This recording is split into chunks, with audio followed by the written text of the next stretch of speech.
মানে আগে আমরা হোম কিটা করে ফেলেছি, এরপরে আমরা কি করলাম, আপার কিগুলো কিন্তু সবগুলো কিন্তু হয়ে গেছে।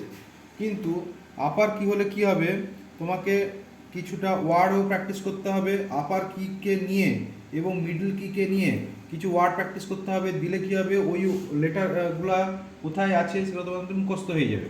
দেখো কিভাবে করছি আমরা। ফার্স্টে আমরা শব্দটা নিচ্ছি world, W O R L D, world. এটাই বারবার লিখতে থাকবো, W O R L D space, W O R L D space, W O R L D space, W O R L D. দেখো ডিটা এখানে যেহেতু লাস্ট হচ্ছে তাই এই হাত দিয়ে স্পেস দেবো।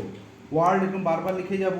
ঠিক তেমনি আমরা লিখবো ideal, I D E A L space, I D E A L space, I D E A L space, ideal বারবার লিখে যাব। তারপরে আমরা করবো কি toddler, T O D D L E R, toddler এরকম বারবার লিখে যাব।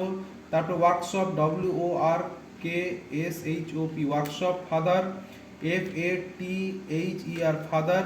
তারপরে লিখবো কি typewriter, T Y P E W R I T E R, typewriter. ঠিক আছে, খুব আস্তে আস্তে করবে, কারণ প্রথম প্রথম মনে রাখতে একটু অসুবিধা হবে কোথায় ওয়াইটা আছে। হ্যাঁ, এইভাবে একটু দেখে শুনে দেখবে, আস্তে আস্তে হয়ে যাবে। ঠিক আছে, আমরা পুরোটা একবার লিখে ফেলি। World, W O R L D, world. Ideal, I D L, ideal. Toddler, T O D D L E R, toddler. Workshop, W O R K S H O P, workshop. Father, F A T H E R, father. Typewriter, T Y P W R I T R, typewriter.